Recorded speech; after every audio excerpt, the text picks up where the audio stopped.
Buenos días.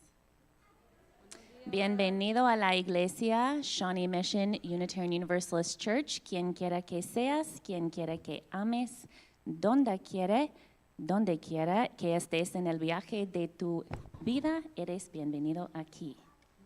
Good morning. Welcome to Shawnee Mission Unitarian Universalist Church. Whoever you are, whomever you love, wherever you are on your life's journey, you are welcome here. We are so happy that you've chosen this YouTube channel, this Sabbath, this sanctuary in time. We know that you have many options on Sunday morning, and the fact that you chose to be here means a lot to us. We extend an especially warm welcome to our visitors today and anyone who may be watching our service online for the first time. Please complete our Get in Touch form online by clicking the link below in your video description. And now we invite everyone to turn and greet each other with elbows.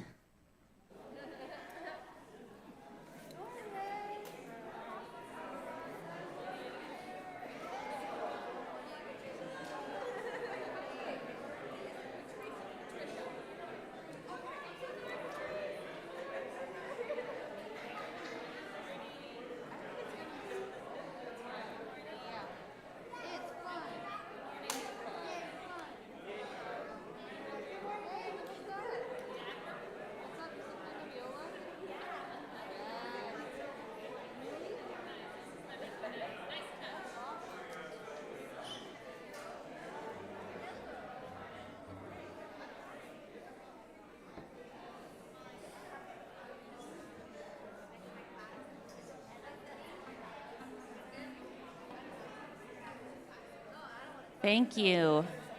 It is good to be together. This morning I have just a few announcements. Our first announcement is that I'm very pleased to introduce my friend and colleague, Reverend Dr. Letiah Frasier, who just received her doctorate in disability theology a week ago. So let's...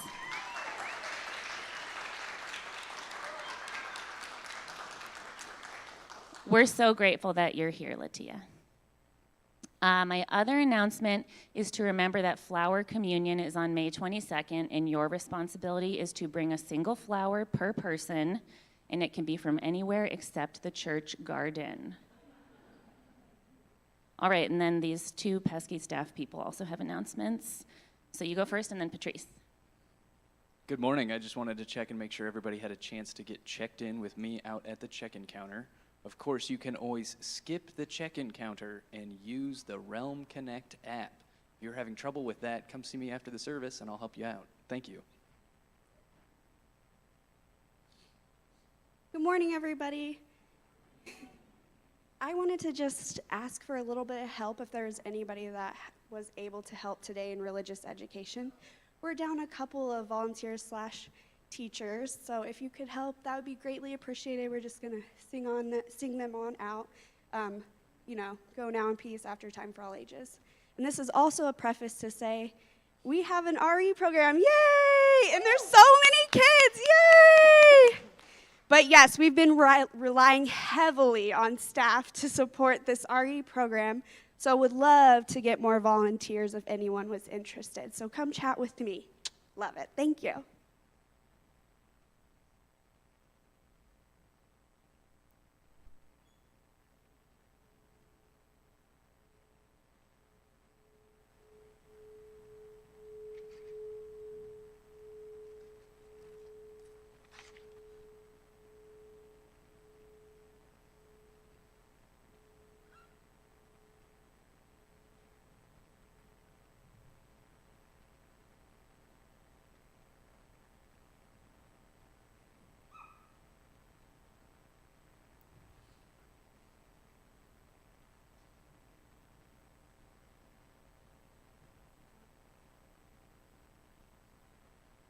Come, let us worship. Please rise as you are willing and able for our opening hymn, number 91, Mother of All.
I please have Carolina Estefes come forward to light our chalice.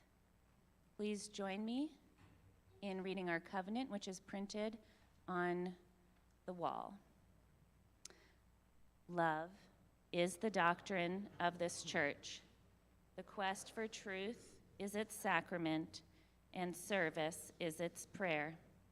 To dwell together in peace, to seek knowledge in freedom, to serve humanity in fellowship, to the end that all souls shall grow into harmony with the divine.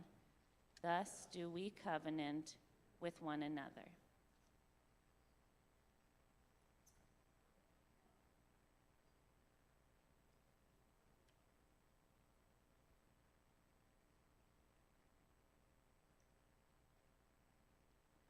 Each month, we as a community take time to reflect on a theme. The children do this in their classes, and we do it here in worship and in our small groups. This month, the theme is nurturing beauty. When I personally reflect on nurturing beauty, I always think of my garden, which is probably the most magical place in my entire world. And lest I forget, it would be truly impossible for me to have any joy in my garden without the rain. So I have been saying a lot of gratitudes for the rain, for the spring rains. They are cleansing and beautiful, and I never lament them, even when my mood gets cloudy itself.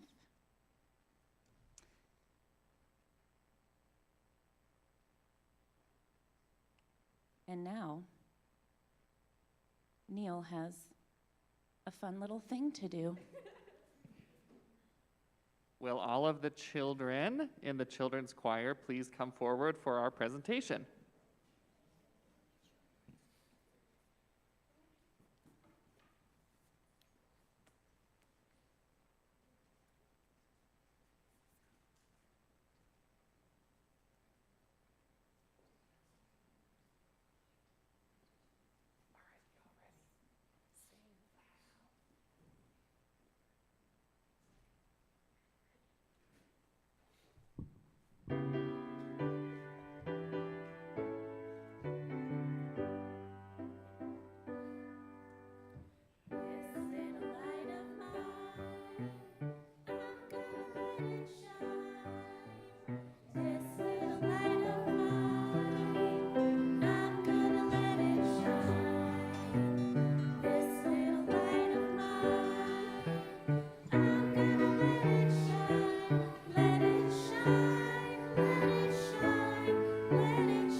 All right, so now it's time for all ages. So can I get my children's choir to sit down? And any other kiddos of all ages, come up front to talk with us. We have a special treat. So have a seat up here.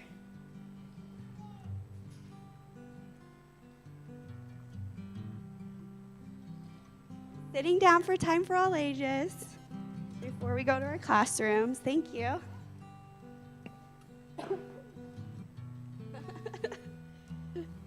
Oh, hey. Since today is Mother's Day, We wanted to celebrate all people who identified with motherhood. And when we think of that, and then hearing our children's choir song about Earth, that makes me want to celebrate Mother Earth. Our International Mother Earth has many names and faces, and that day is usually celebrated on April 22nd, which happens to be my birthday, wink, wink, which is Earth Day. But every day should be celebrated with Earth Day, right? The underlying belief of the earth is that it's a life-giving and nurturing motherly entity. She crosses many cultures and traditions, not confined by gender norms. Yet so many eco-religious cultures recognize that all life support here on earth starts with her and her gifts. So just like our song, "The earth is so sublime," I wanted to share a few sublime different Mother Earths in different cultures. So if we could go to our first, Everyone take a look up the slide. This is Gaia. The mother goddess or great goddess is a composite of various feminine deities from past and present world cultures, worshipped by modern Wicca and others broadly known as neo-pagans. Gaia is sometimes identified as the triple goddess, who takes the form of maiden, mother, and crone archetypes. She is described as Mother Earth, Mother Nature, or the creatrix of all life. She's associated with a full moon and the stars, the earth, and the sea. In Wicca, the earth goddess is sometimes called Gaia. Could I please have the next slide? This is our Mother Earth from Afro-Cuban Santeria in Yoruba culture, whose name is Obatala. Obatala is one of the oldest of all Orishas in Yoruba, also known as God or deity, who was granted authority to create the earth. Obatala is said to have an equal number of male paths as well as female paths, but most often crowns in the female. In addition to purity, Obatala is associated with characteristics of wisdom, compassion, peace, honesty, purpose, the new year, forgiveness, resurrection, and ethics. And the last slide, please. This one's my favorite, Pachamama. She is a goddess revered by the indigenous people of the Andes Mountains. Andes Mountains are in South America, and they're actually shared by 7 different countries: Argentina, Bolivia, Chile, Colombia, Ecuador, Peru, and Venezuela. And in Incan mythology, she is an earth mother type, as you can see. She's a goddess of fertility who presides over planting and harvesting.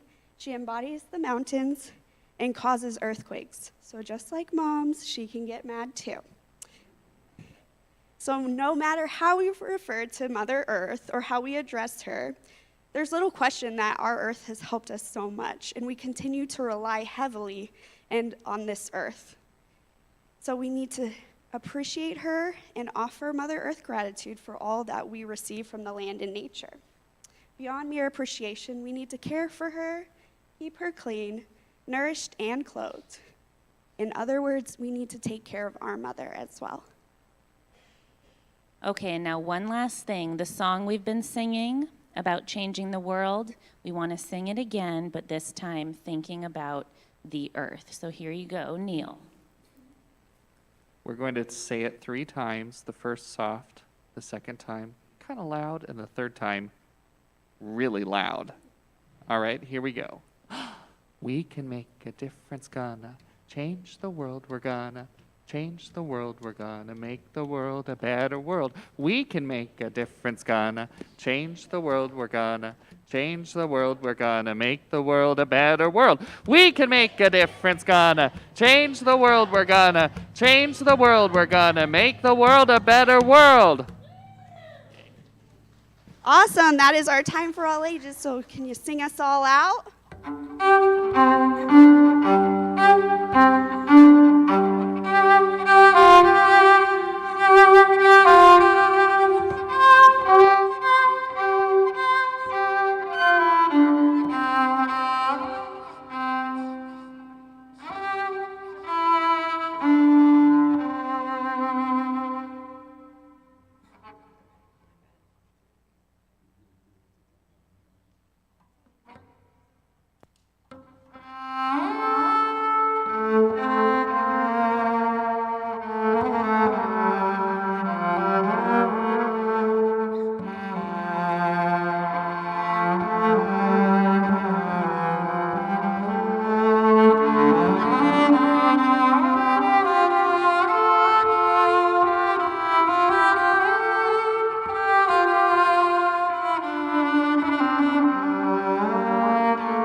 This is the time in our service where we draw to heart and mind those in our midst who are suffering and those who feel the sweet relief of their burdens easing. I'll invite you to put your feet flat on the floor. Take a deep breath in through your nose, out through your mouth.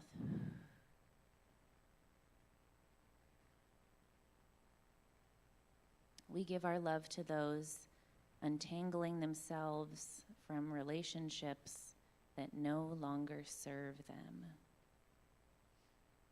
We grieve for the loss of energy and time that chronic illness takes on the body and mind, and our hearts go out to all who are struggling to make ends meet.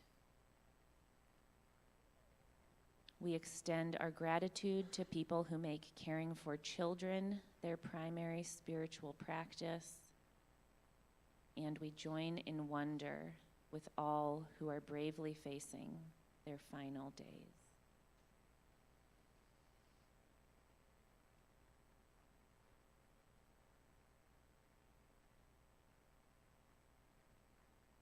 I invite you to identify someone in your world who you know is suffering. This could be someone who you are very close to, someone who you've only seen. It could be an imagined person or someone who's passed away.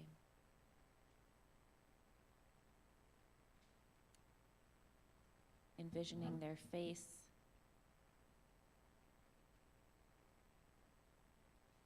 I invite you to bring them into this circle of love and compassion by speaking their name aloud.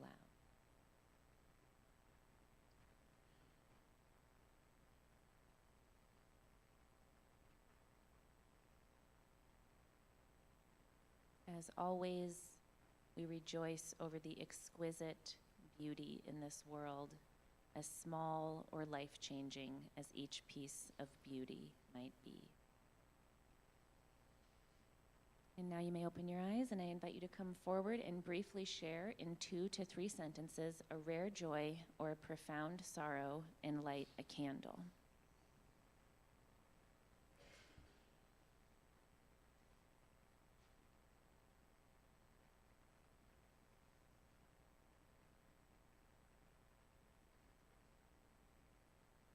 Hi, I'm Chuck Burgee. My daughter and her husband in Cincinnati lost a good friend this last week. He died in his early 40s from an aggressive form of cancer and leaves behind a wife and 2 young boys.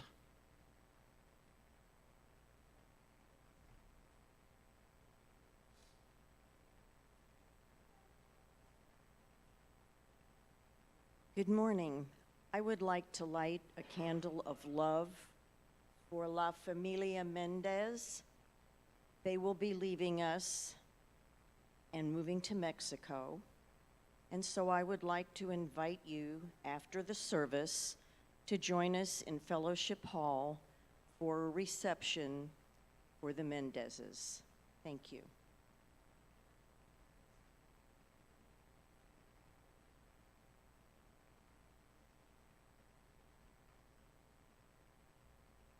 I would like to light a candle of sorrow for Marta Bainum, who is struggling with ALS. She is a fierce queen and one of the most inspiring people I've ever met.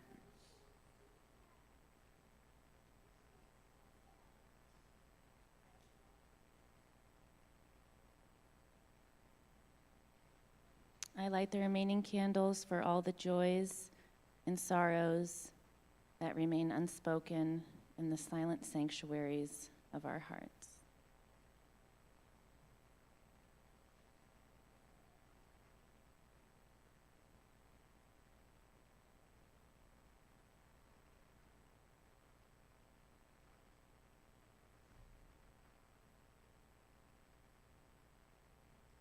Please join me for a moment of silence followed by spoken word.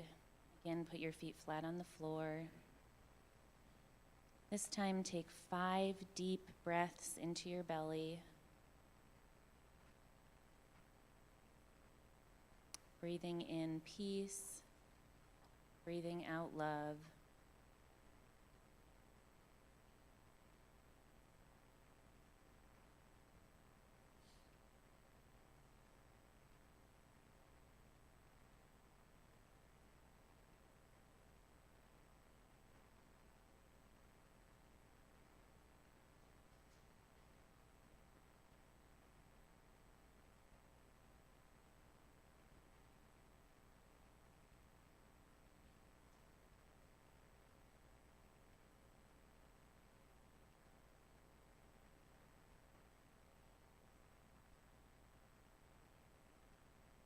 Imagining your feet on the floor, I invite you to draw your attention to the lowest part of your body, either your feet or your seat. You can wiggle your toes. We'll be doing a little grounding visualization.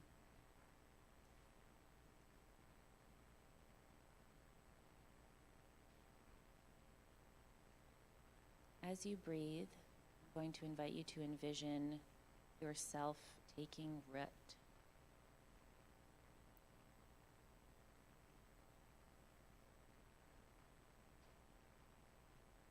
Imagining yourself becoming more and more anchored. What if this was where you always were?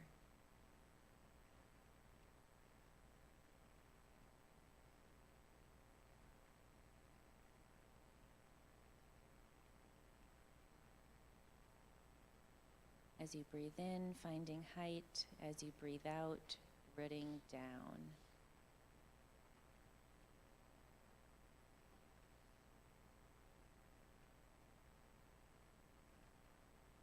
Spirit of comfort,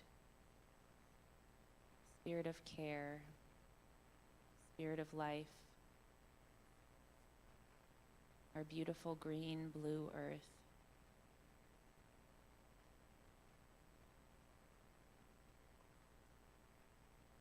Let us express our reverence and our gratitude. Let us brighten our connection to you above all else.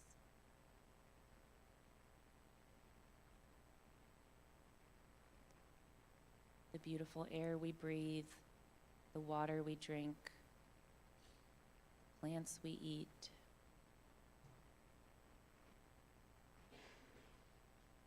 Let us never forget the comfort, sustenance, liberation, grounding that we find always in even an inch of earth.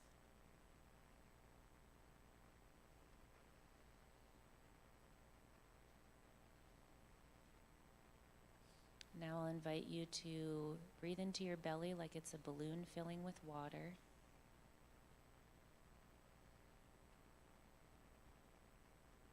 Breathe out of your heart space like there's a spout.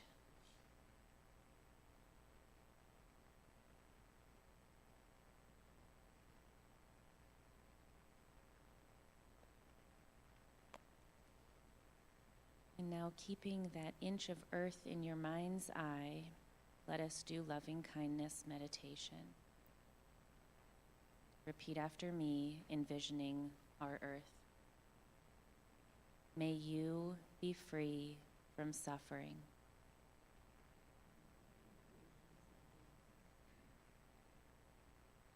May you be free from harm.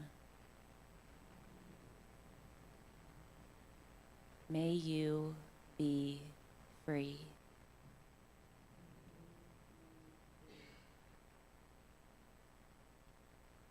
Let us open our hearts in this moment to the belief that our loving kindness could wash this earth with compassion, freedom from harm, and freedom from suffering.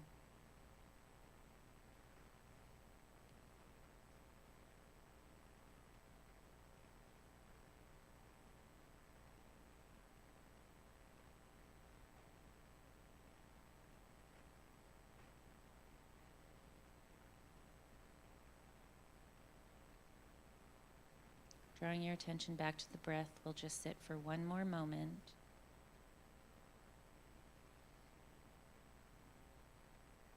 And during this minute, let us resist the urge to move or fidget or think, respond to our thoughts. So just drawing your attention to your breath. If you have a thought or a nuisance, just let it float away. Draw your attention back to your breathing.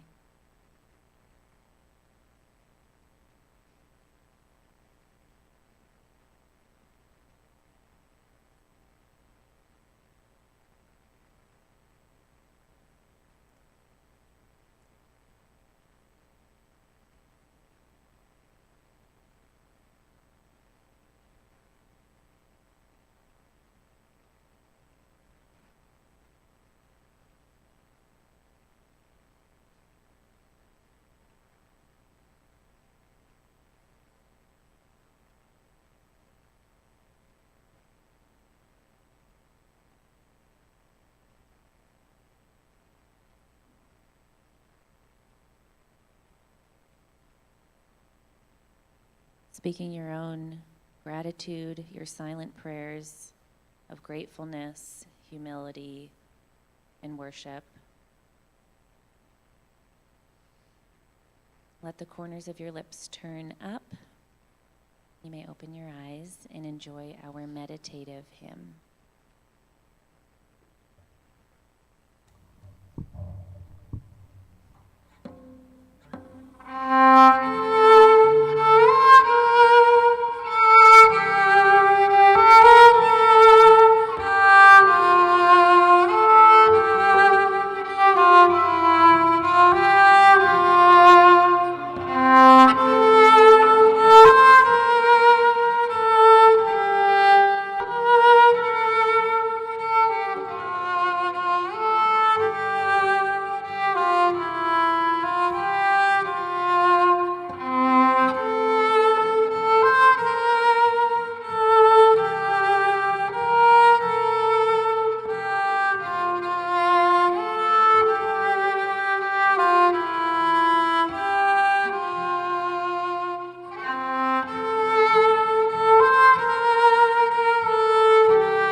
Our reading today is from Denise Levertov, who says, "But we have only begun to love the earth.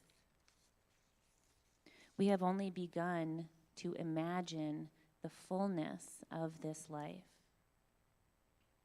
How could we tire of hope? So much is in bud. How can desire fail? For we have only begun to imagine justice and mercy. Only begun to envision how it might be to live as siblings with beast and flower, not as oppressors. Surely our river cannot already be hastening into the sea of non-being. Surely it cannot drag in the silt all that is innocent. Not yet, not yet. There is too much broken that must be mended, too much hurt that we have done to each other that cannot yet be forgiven. We have only begun to know the power that is in us if we would join our solitudes in the communion of struggle. For so much is unfolding that must complete its gesture. So much is in bud.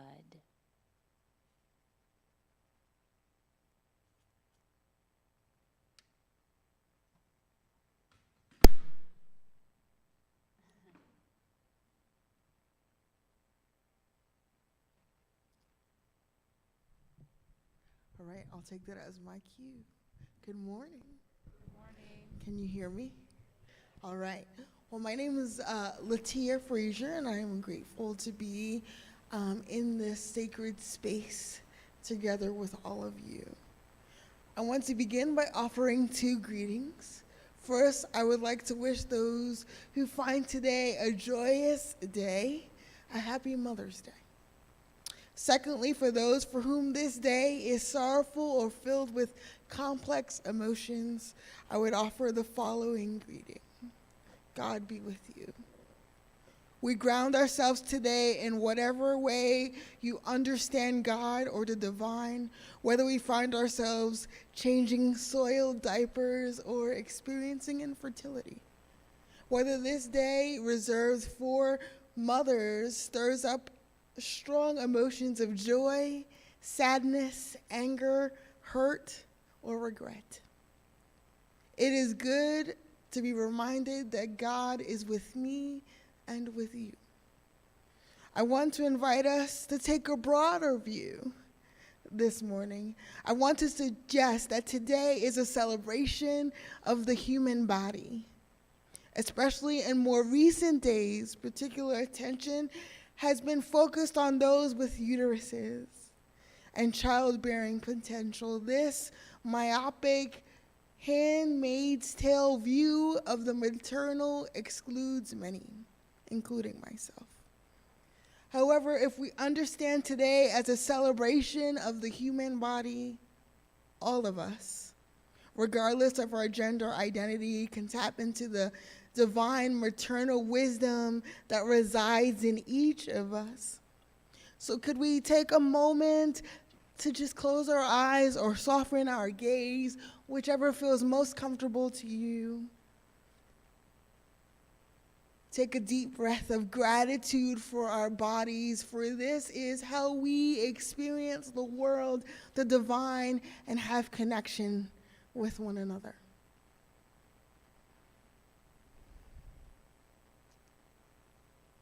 Would we breathe in gratitude and breathe out any part of our bodies that we dislike? And I know I have a list of things that I dislike, so this is a practice for me to focus on those things that I enjoy.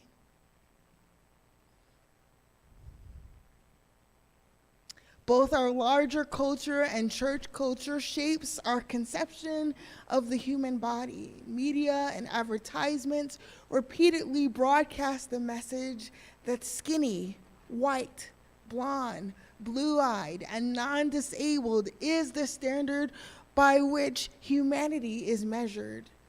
And the further from that standard one is, the more atypical one is. This has even influenced our imagination about God or the divine. Pictures, at least in my tradition, of Jesus and God, who is supposed to represent all of humanity, mimic society's standards of what it is to be human. I grew up in a traditional Pentecostal church. There are many things I will always treasure from being a part of this community who first nurtured my spirituality. Our spiritual communities mother us. However, I struggled to connect deeply with God, and I thought for a long time that the problem was me. I no longer think that. I think that the problem was that the church that I grew up in lacked a robust imagination for God, and therefore a limited imagination for how God and the divine can be celebrated in diverse human bodies. Then, more than 10 years ago, I met my friend Hank. He is the first person I met with a physical disability that was also in the process of becoming a minister like me. We were both in the process of deconstructing our faith beliefs that we had grown up with from our faith family of origin. He was a little further along the journey. He invited me to read a book that deeply resonated with me.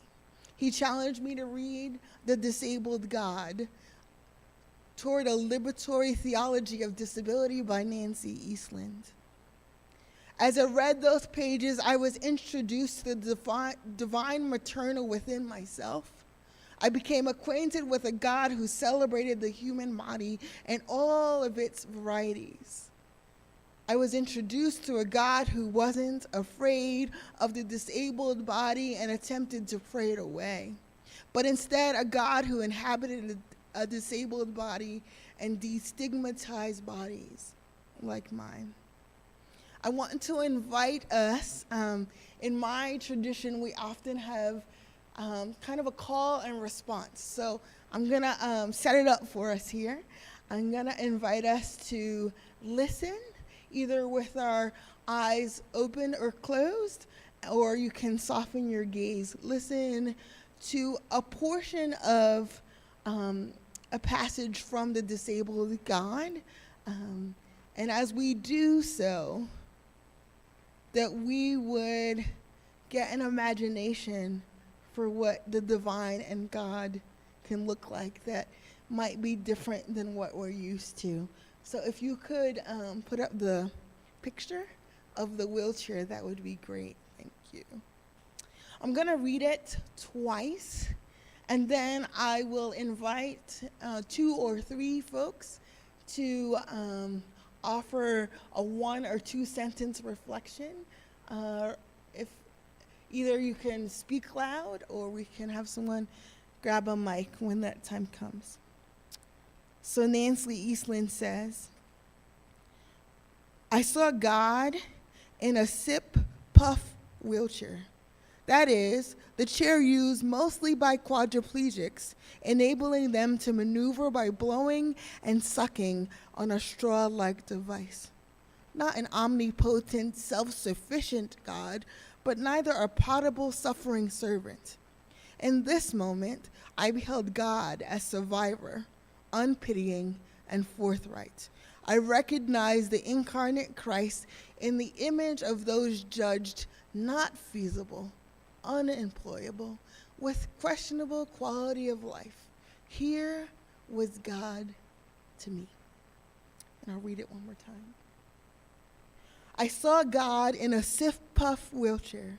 That is, the chair used mostly by quadriplegics, enabling them to maneuver by blowing and sucking on a straw-like device.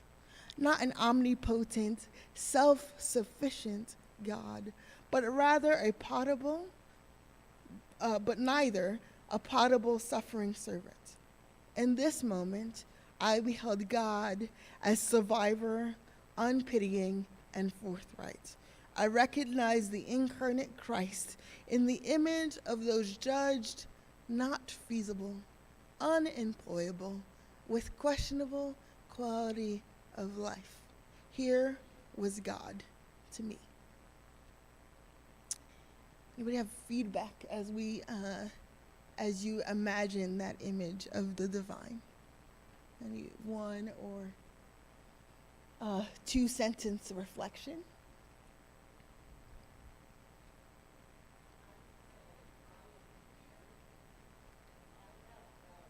That's right. Anyone else?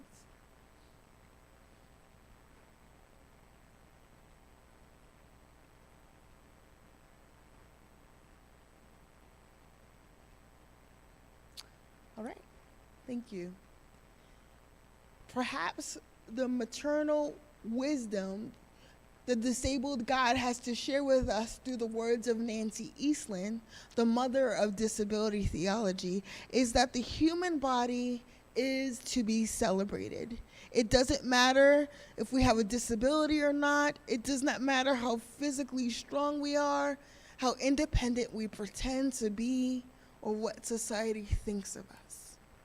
All bodies are to be celebrated because we have survived and continue to survive in a world that seeks to commodify our worth, labels us unfairly, and puts limits on our quality of life. I would argue that the God who embodies disability is present throughout the Bible. However, it is most clearly seen in Jesus' encounter with the disciple Thomas, which can be found in John, the book of John, chapter 20, verse 19 through 29. When I read it, like the voice version, because it breaks down each person that's speaking as if it were a play. So I'll read it to us. On that same evening, Resurrection Sunday, the followers gathered together behind locked doors in fear that some of the Jewish leaders in Jerusalem were still searching for them. Out of nowhere, Jesus appeared in the center of the room. Jesus says, "May each one of you be at peace." As he was speaking, he revealed his wounds in his hands and side. The disciples began to celebrate as it sank in that they were really seeing the Lord. Jesus said, "I give you the gift of peace. In the same way the Father sent me, I am now sending you." Now he drew close enough to each of them that they could feel his breath. He breathed on them.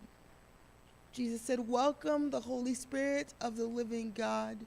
You now have the mantle of God's forgiveness, and you go. You are able to share the life-giving power to forgive sins or to withhold forgiveness." All of the 11 were present with the exception of Thomas. He heard the account of each brother's interaction with the Lord. The other disciples said, "We have seen the Lord."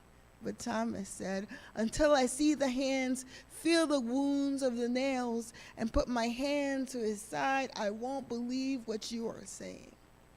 8 days later, they gathered again behind locked doors, and Jesus reappeared. This time, Thomas was with them. Jesus said, "May each of you be at peace." He drew close to Thomas. "Reach out and touch me. See the punctures in my hands. Reach out for your hand and put it to my side. Leave behind your faithlessness and believe." Thomas says, "You are the one true God and Lord of my life." Jesus replied, "Thomas, you have faith because you have seen. Blessed are those who never see me and yet believe." Within the verses, this is perhaps my favorite encounter with Jesus and his disciples, and in particular the disciple Thomas. Thomas, who is unfairly nicknamed the doubter. I can relate to him.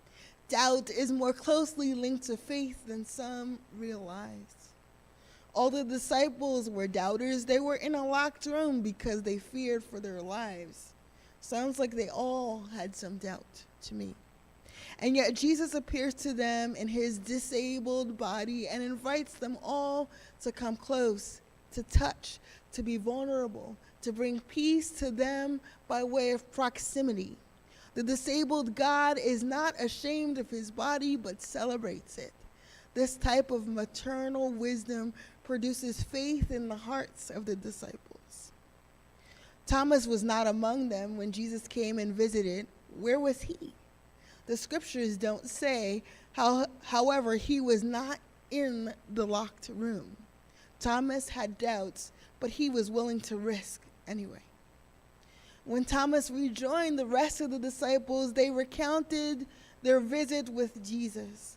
I think Thomas believed their story. He was a thinker. He examined his faith. He had journeyed with Jesus during his 3 years of ministry. He saw the miracles, listened to his teachings, felt anguish over his state-sponsored execution, heard Jesus' female disciples proclaim good news. Thomas had a deep faith. He believed. Yet Thomas knew that he needed to have an encounter of his own with the disabled God. That would be the thing that would impact Thomas's heart, that would stir faith within him. He could not simply rely on the experiences of others. So Thomas asked for what he needed. Unless I see the mark of the nails in his hands and put my finger in the mark of the nails on his side, I will not believe. This is a statement of deep faith. Jesus responds to Thomas's request. Thomas is vulnerable with his questions. The disabled God responds to Thomas's vulnerability with deeper vulnerability. This is an image of maternal wisdom. The disabled God welcomes Thomas to touch his scars. This mutual act of vulnerability both destigmatized doubts and questions about faith and God and disability. As someone with a physical disability, this passage is particularly life-giving to me. Jesus' resurrected body is disabled. It is an invitation to celebrate the human body. Each of us carry within us maternal wisdom, including disabled bodies. This maternal wisdom that resides in each of us isn't afraid to affirm the humanness of every body. It affirms vulnerability as strength, welcomes others into proximity and intimate relationship, desires to be truly known by others. When maternal wisdom is nurtured in each of us, communities where it is safe to doubt, question, and embody one's truth are birthed into existence. May we all tap into our maternal wisdom today. I want to invite us into a second visualization as I close. This is of a painting of an artist's depiction of Thomas touching the disabled God's body. So one more time before I close, I want to invite us to pause for a moment and to engage in another visualization. This time, I want us to keep our eyes open and gaze upon this artistic painting of Thomas's encounter with the disabled God for about 60 seconds.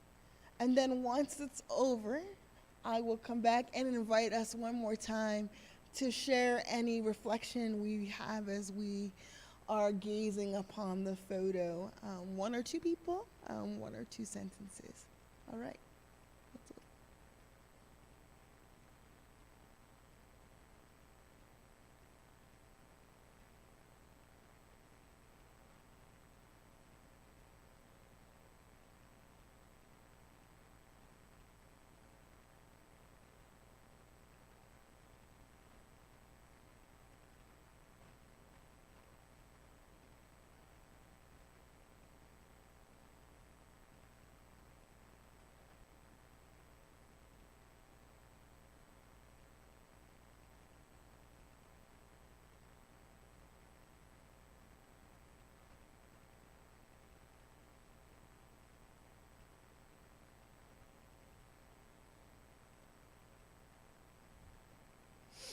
Any reflections as we look on this artistic view of Jesus and Thomas' encounter?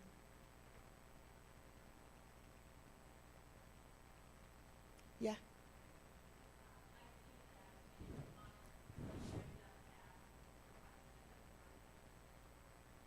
Yeah.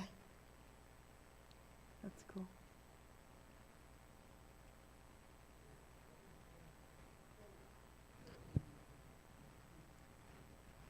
Yeah.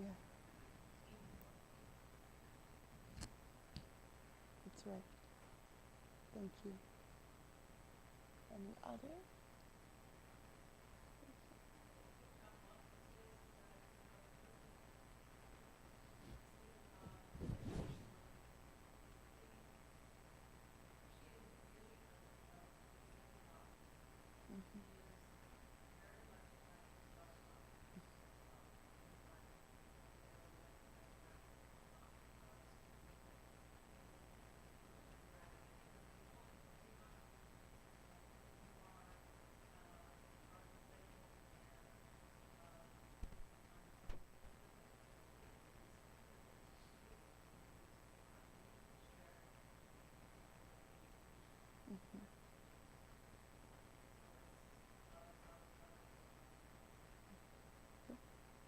Thank you.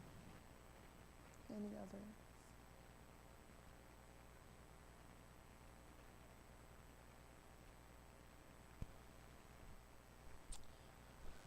All right, with that, I offer you this as Rose then comes up to close us out here. But may you be better acquainted with the disabled God and more attuned to the maternal wisdom that resides in you.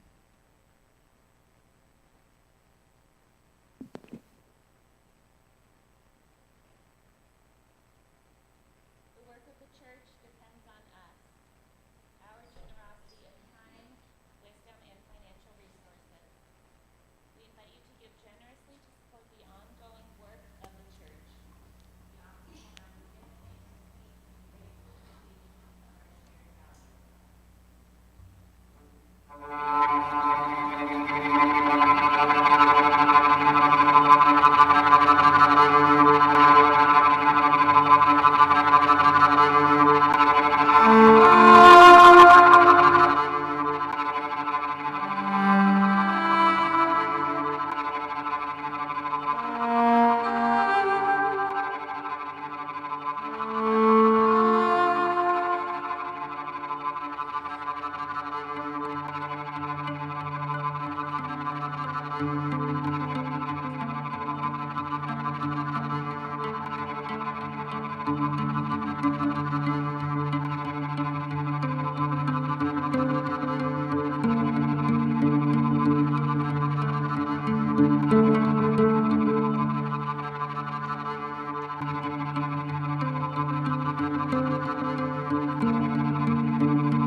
7.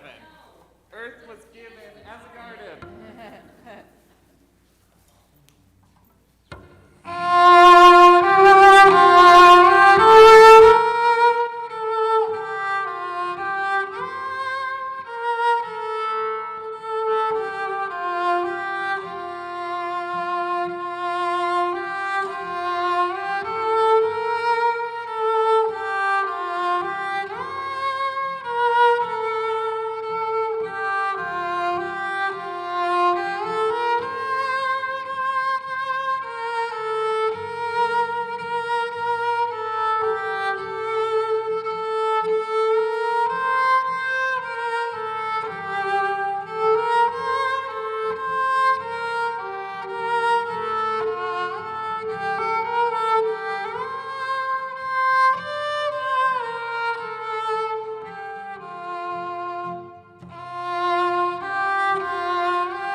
Yep.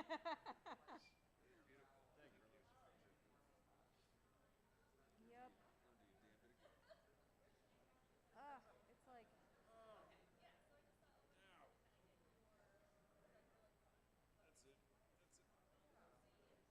I have to study the. Hey, Phil. Yeah. It is, man. She's like such an awesome, lively person. It is. It's like, it just feels so unfair. It's just another reminder. Yeah. Life is often unfair. Yep. Are you friends with Marta? Not real close.